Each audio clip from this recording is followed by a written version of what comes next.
Olá, esse vídeo vai ser sobre funções em OCaml. OCaml é uma linguagem funcional, então funções são bem importantes em OCaml.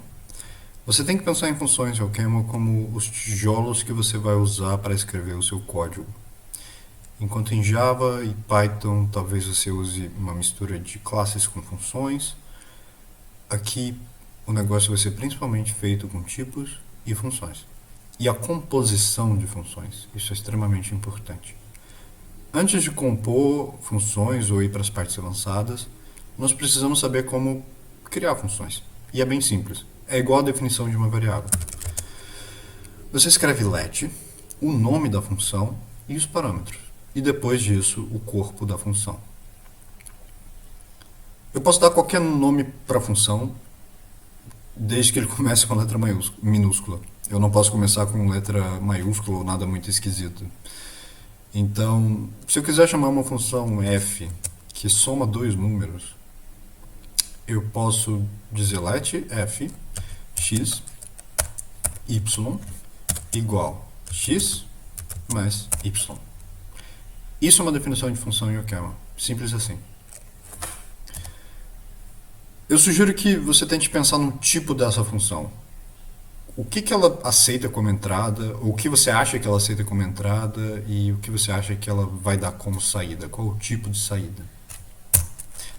Uma dica que eu dou é olhar para esse operador aqui.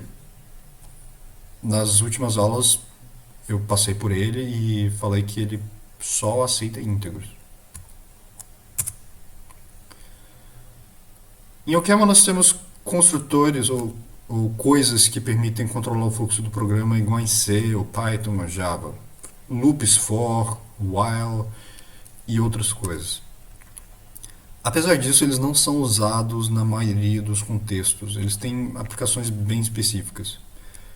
Iteração em OCaml vai se dar através de operadores e funções de um nível um pouco maior, conhecidos como map, filter, reduce e outras coisas, e através da recursão.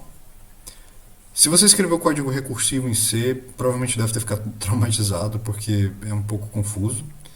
Em OCaml, como as coisas se baseiam em recursão, é um pouco mais simples. Mas tem uma questão estranha, que é a palavra recursiva. Para definir uma função recursiva, nós precisamos definir ela igual a gente define a outra, mas antes precisamos escrever rec. Depois disso, nós escrevemos o nome e a lista de parâmetros. Para demonstrar uma função recursiva, eu vou tentar fazer a função fatorial. A função fatorial é uma função que aceita um número, né? Nesse caso vai ser um número inteiro. E se o número inteiro for zero, ela vai retornar 1. Caso contrário, ela vai me retornar o produtório de 0, de 1 até um número n. Né? Inclusive, se n for igual a 1, ela vai ser o produtório de 1, que é 1. Como é que eu faço isso? Bem, eu posso fazer com if e else. Se o n for igual a 0, eu quero que a função, que essa expressão toda, né, seja 1. Caso contrário, o que eu quero? Eu quero que me retorne o produtório. Aqui a gente não está falando de listas nem estruturas de dados, simplesmente funções. Como você acha que pode fazer uma função fatorial só chamando funções? Eu sugiro que você tente completar essa parte em branco aqui antes de eu escrever. Para completar essa função, eu tenho que pegar o n, multiplicar pela chamada recursiva do próprio fact e diminuir n em 1.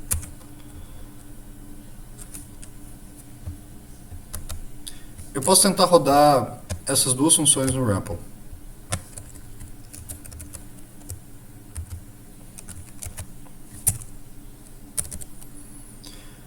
Antes de eu apertar Enter, tente pensar no tipo da função fatorial também.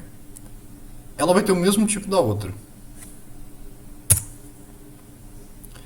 O código compila e você vai ver que sempre quando você declara uma função no interpretador, ele vai te cuspir umas coisas que começam com vol E parece uma coisa esquisita, né?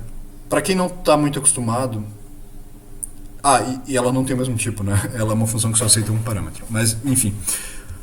Para quem não está acostumado, isso parece ser esquisito. Mas é bem simples. Essa coisa aqui é conhecida como a assinatura de tipos de uma expressão, no nosso caso, uma função. Se eu digitar até mesmo um valor, por exemplo, x igual a 1, ele também vai ter uma assinatura de tipo. No caso da função, nós temos a adição dessas setinhas aqui. E o jeito de ler isso é da esquerda para a direita, desse modo. A função aceita um íntegro, ela aceita outro íntegro, e ela me retorna um inteiro. Um íntegro também. Todos os tipos que aparecem aqui, antes do último, são as entradas da função. Somente o último representa a saída. No caso da função f, x é um íntegro, y é um íntegro, e essa expressão toda aqui vai ser avaliada para a soma de íntegros, que também é um íntegro. No caso da função fatorial, é quase a mesma coisa, só que nós temos só uma entrada e uma saída, não temos duas entradas e uma saída. A função aceita um inteiro e me retorna um inteiro. N, então, é um inteiro de entrada, e tudo isso aqui, no final das contas, tem que avaliar para um valor inteiro. Mesmo essa chamada recursiva da função. Vamos testar a função. Eu posso chamar fact de 0 para ver o caso base, e ela tem que me retornar 1. Se eu chamar 1, ela também tem que me retornar 1, porque afinal de contas o produtório de 1 até 1 é 1. Assim como o produtório de 1 até 2 é 2. De 3 eu tenho que estar 6. De 4, 24. E de 5 vai dar 120, eu acho. 120. Você pode tentar aumentar esses valores e você vai perceber que os inteiros, depois de um tempo, ela vai começar a retornar zero. Isso tem a ver com o fato do fatorial explodir muito rápido e logo você acaba com os inteiros. Você não tem como escrever o número. Então, se eu, por exemplo, digitar fatorial de 100, ela me retorna zero. Isso é porque os inteiros em OCaml são valores de 63 bits. Então eles vão de 2 elevado a... menos 2 elevado a 63 até 2 elevado a 62, não 63, a menos 1. E fatorial de 100 passa desse valor. Esse é um dos tipos de comportamento não esperado da função. Se eu fosse vender um produto que fizesse isso, ele não seria um produto muito bom. Outro é que o programa dá um erro. Nós podemos tentar forçar o erro aplicando um número muito grande. E ele me dá um erro de Stack Overflow durante a execução dessa expressão. Eu sugiro que você tente pensar por que isso está acontecendo. Se você não sabe o que é stack, nem o que é Stack Overflow, vai ficar um pouco difícil. Mas a dica que eu dou é que tem a ver com essa expressão aqui. Essa expressão, ela é recursiva, mas ela não está num formato chamado recursividade de cauda. Eu acho que é essa a tradução em português. Em inglês, o termo é tail recursion. E eu vou abordar isso num vídeo separado.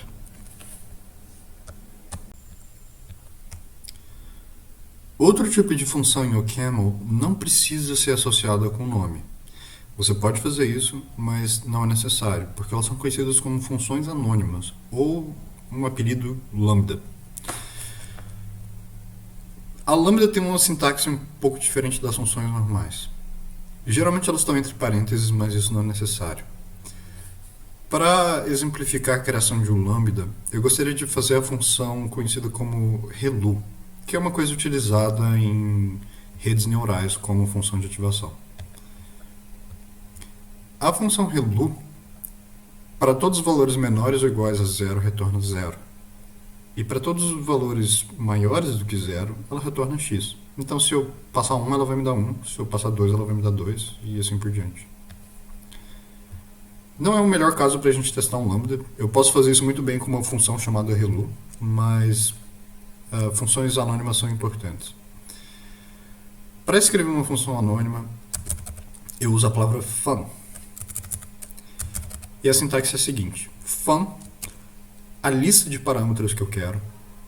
No caso do relu, eu só tenho um parâmetro de entrada. Eu vou chamar ele de x, mas o nome não importa.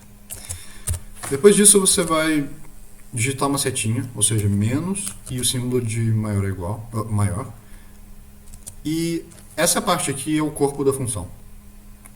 Você pode escrever o que você vai fazer com o x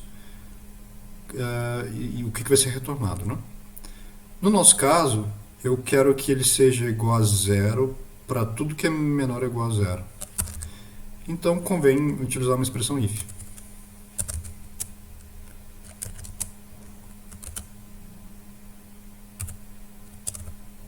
Se o x for menor ou igual a zero, então eu quero que tudo isso seja zero.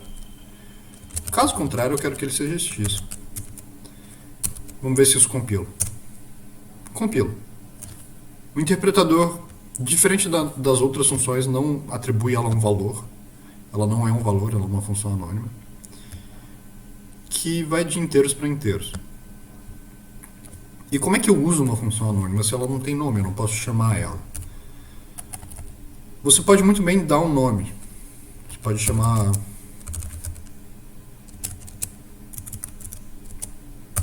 ela de relu e dizer que relu é igual a essa função anônima. Agora, toda vez que eu chamar relu, ele vai pegar a função anônima. Mas você aplica ela como qualquer outra função. Só tem que botar alguns parênteses, porque senão o Okema vai achar que a aplicação dela vai estar dentro do corpo da própria função. E do mesmo jeito que eu aplico uma função com nome, escrevendo o nome da função e um parâmetro, na função anônima, eu escrevo o corpo da função, que é a própria função, porque ela não tem nome, e escrevo um parâmetro. Nesse caso aqui, como eu só tenho um parâmetro, ele vai pegar o 10, vai colocar no lugar do x, e onde tiver x, ele vai colocar 10. Como esperado, ela nos retorna 10. Eu posso tentar passar menos 10.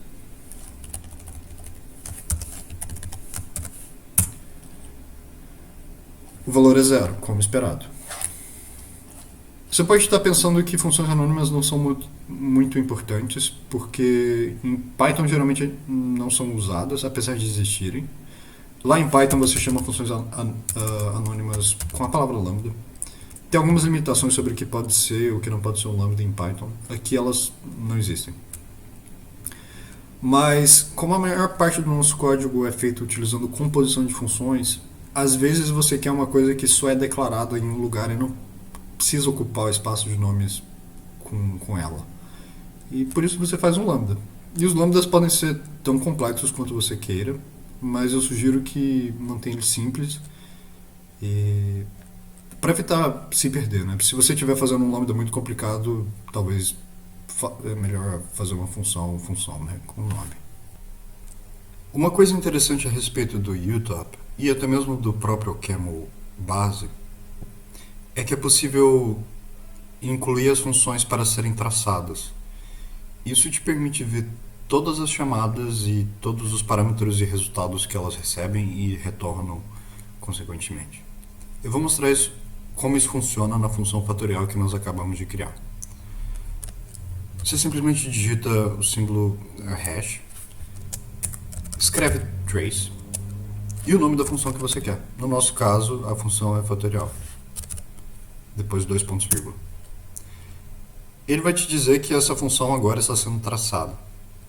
Eu posso tentar testar isso. Vamos testar com 3.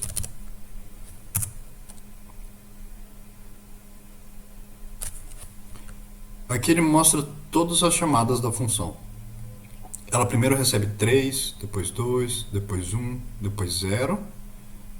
E logo cada uma dessas chamadas recursivas vai ser avaliada para 1, 2, 6.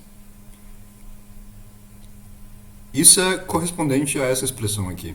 Nós estamos cada vez chamando a função e passando um n diferente. E quando a gente chega no zero, ele vai retornar 1 e essa cadeia toda vai ser avaliada para o íntegro. Para terminar de traçar a função, caso você continue usando o mesmo REPL, você tem que dizer untrace fact.